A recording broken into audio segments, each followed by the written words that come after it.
लेकिन मैं आप सबको पहुंचा दूंगा जो आप यहाँ होते हैं, मास्क ज़रूर पहनें आपकी बेहतरी के लिए। आप अगर फिट भी हों और आप सारे माशाल्लाह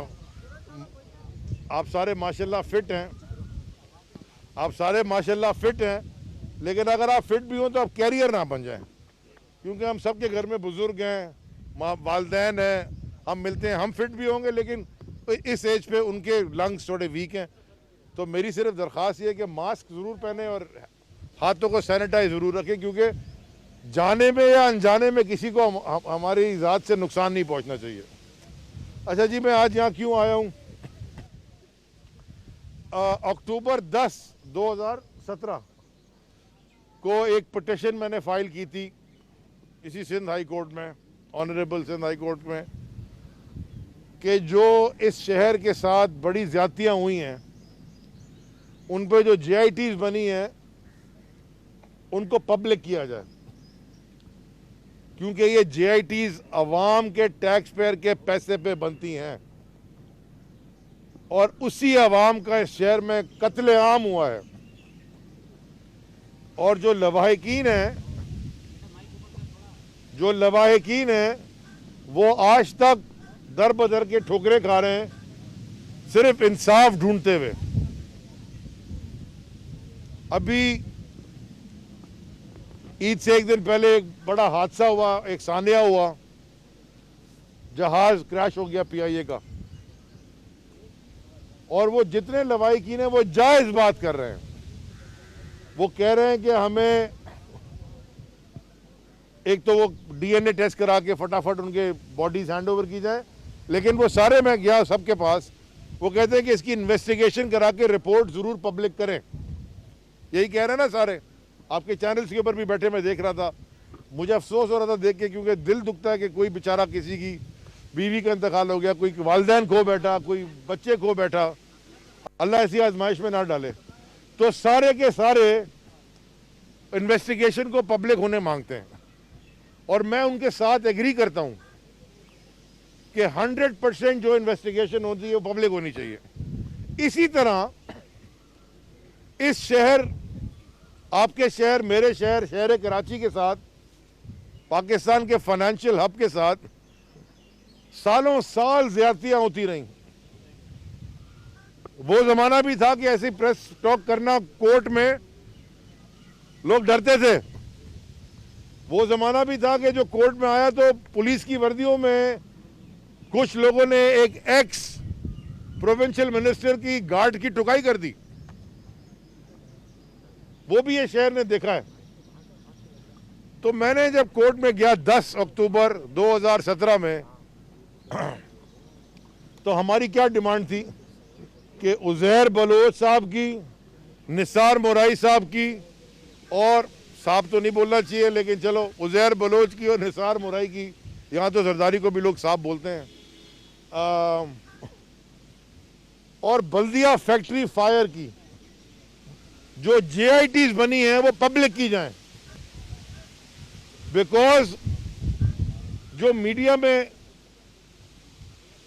उस JIT की हिस्से चलते हैं, उस JIT का जो जिक्र होता है मीडिया में, और जो कॉपी सोशल मीडिया में सर्कुलेट हो रही हैं अनऑफिशियल कॉपीज, उसमें ऐसे बहुत सारे लोगों का नाम है जो आज भी सियासत कर रहे हैं, आज भी असेंबलियों में बैठे। तो या तो मुझे कह दें कि वो JITs झूठी थी, कि वो FIA के लोग, MI के लोग, रेंजर्स के लोग, पुलिस के लोग, ISI के लोग, ब्रिगेडियर और कर्नल लेवल के 20, 21, 22 ग्रेड के अफसर जो JITs में जिन्होंने दस्तखत किया है और जो इतना टाइम लगा के डिटेल JITs बनाई हैं, क्या वो झूठी है? क्या उन लोगों ने झूठ पे दस्तखत किया है? अगर नहीं, जो कि मैं समझता हूं नहीं किया और आप भी ये समझते हैं, तो फिर वो JITs को पब्लिक किया जाए। इसलिए हम कोर्ट आए। हमने पहले खत लिख के मांगा, उन्होंने हमें जवाब नहीं दिया।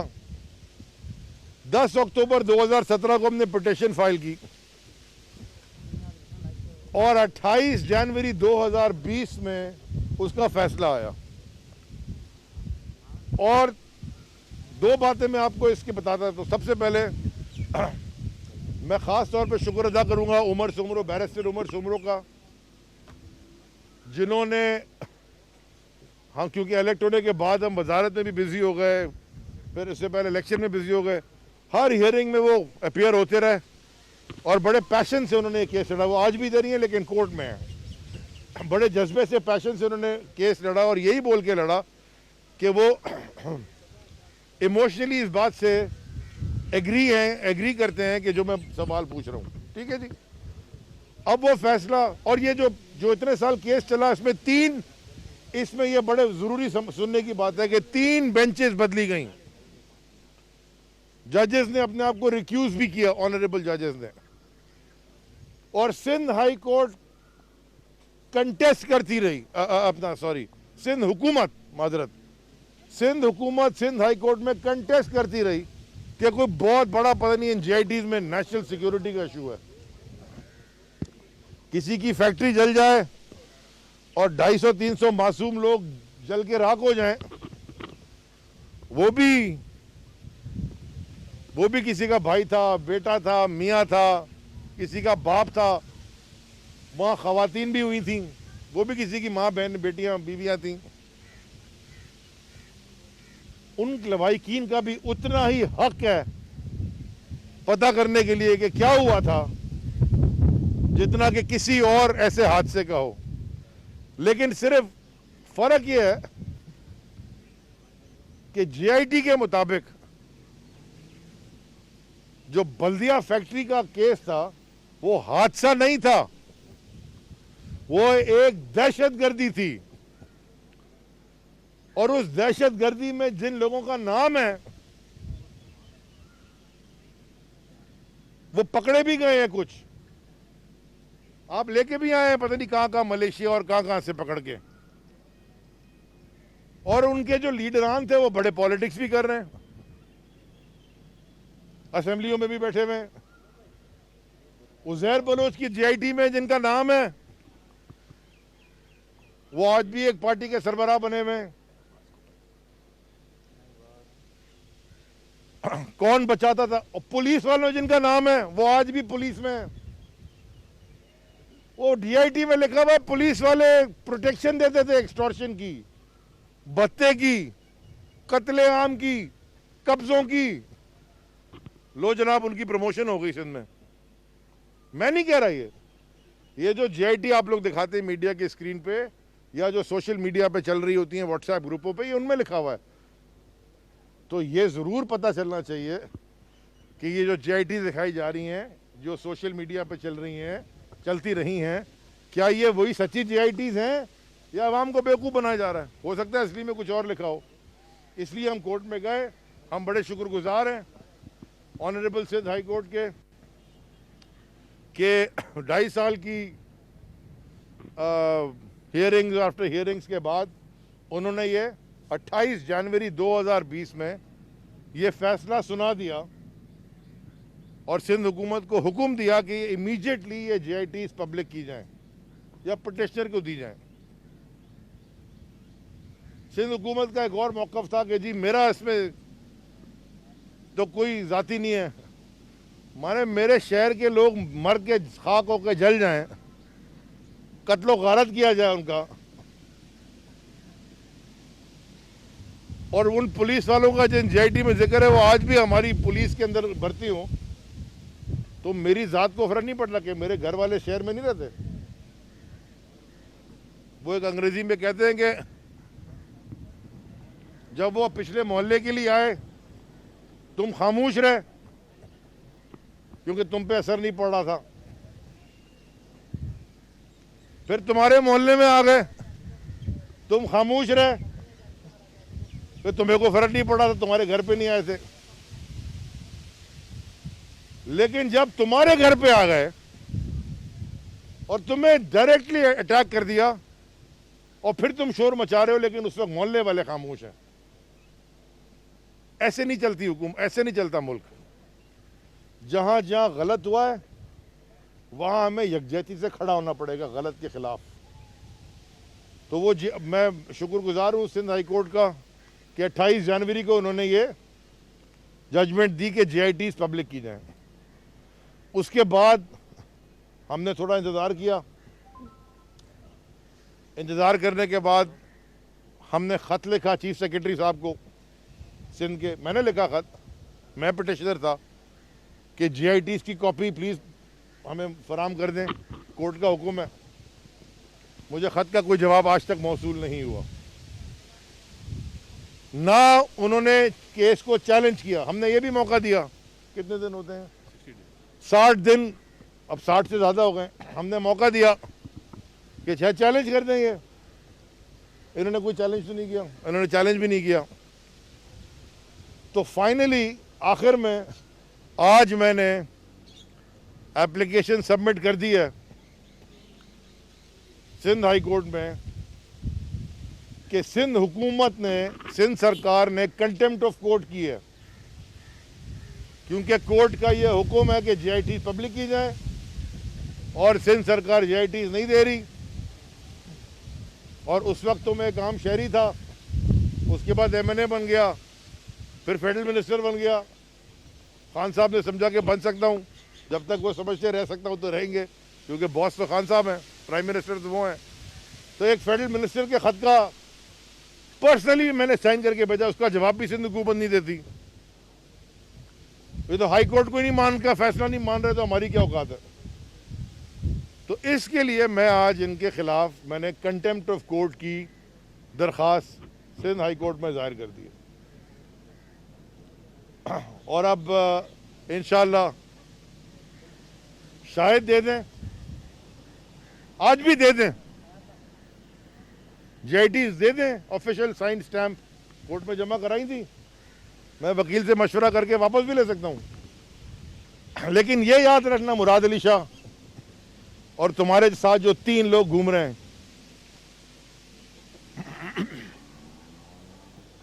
जब मैंने ये पिटिशन दाखिल की थी,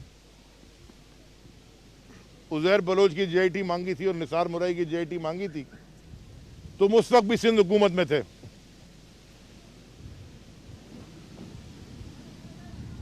मेरी गाड़ी में लोग बैठते नहीं थे, जो कहते थे ये खुद को हमला कर रहा है अलीजादी अपने ऊपर, सुसाइडल मिशन पे निकला हुआ है कि उज़ैर बलोच की JIT मांग रहा है। उसमें तो सारों के नाम है, इन्होंने तो किसी को भी नहीं छोड़ा। आज तक वो खालिद शहनशाह का भी पता नहीं चला।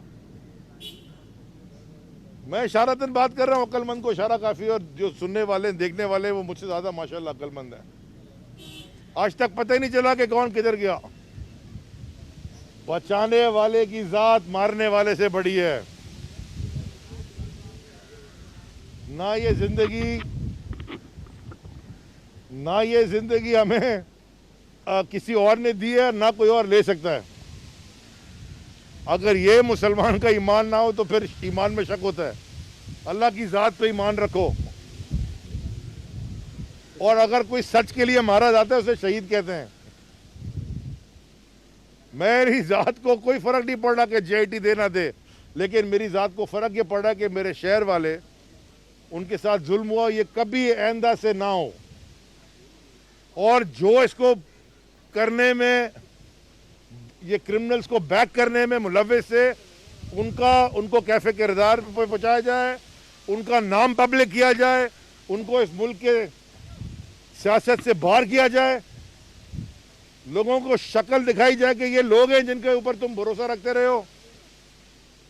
ये वो लोग हैं जिन्होंने तुम्हारे साथ ये ज्यादती की है। ये वो लोग हैं जिन्होंने तुम्हारे बच्चों को यतीम किया है, अनजाने में नहीं, जानबूझकर। तो अब देखते हैं आगे क्या होता है। लेकिन मुराद अली शाह, जो तुम झूठ बोलते हो, इतना मासूम चेहरा लेके टीवी पे बैठते हो, और वो ड्रग स्मगलर, ड्रग पेडलर, वो भी मैं नहीं कह रहा, वो भी आप ही के सूबे का एक SP कह रहा है, उसकी रिपोर्ट में लिखा हुआ है। पुलिस का एसपी कह रहा है, सिंध पुलिस का कह रहा है एसपी कि ड्रग पेडलर कौन है जो रोज टीवी के ऊपर तुम्हें डिफेंड करता है बैठ के, बड़ा मासूम बनता है। मैं पहले समझता था चलो ये बेचारा ठीक आदमी है, वो जो मैंने पढ़ी है रिपोर्ट पुलिस की और वो मैं अपने हलके में जाके जो हालात देख रहा हूं, क्योंकि वो नीचे एमपीए बना हुआ है,